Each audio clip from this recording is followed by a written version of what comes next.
Police told MTV News that the deceased was chased by the group of youths to his yard where the murder took place. The situation in one of the most notoriously feared suburbs in Port Moresby escalated following the tragic killing, with relatives of the deceased retaliating by burning down 10 houses and a bus belonging to people from Enga and Goroka. This incident that been come up Wednesday night, I say, me no sleep, house blow me, no church blow me, and me start long. When I'm a fight, and me start long, and me at me sleep, blow tit blow fight. So all man blow me now, all brother blow me, only sleep now. Me stop, he go too late, 5 o'clock in the morning. Police personnel were instructed to patrol the area on Thursday and Friday to contain the situation and maintain peace in the community.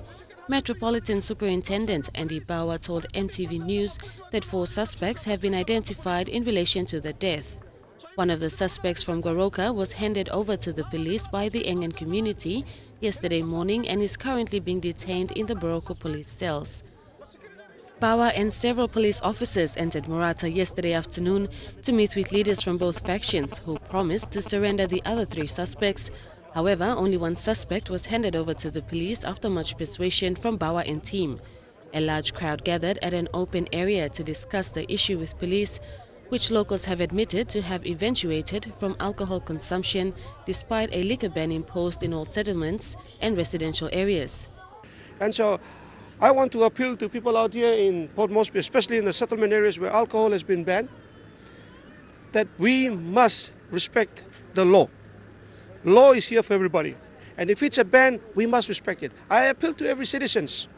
Take ownership of this. The people of Wailai have now learned that being ignorant has resulted in one of their own sons being killed due to alcohol related. Community leaders then put out a prevention order on any further problems relating to the issue, warning that any person reigniting tension will be dealt with by law enforcers.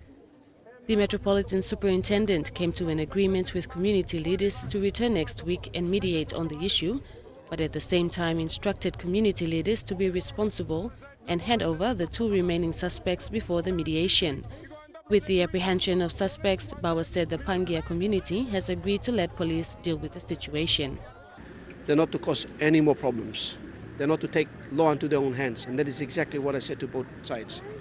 So they have understood the issues. The Pangians have actually agreed to the fact that that suspect was handed to the police today, and they would move back to the house cry and maintain the presence over there until next week. Vanessa Knight, National, MTV News.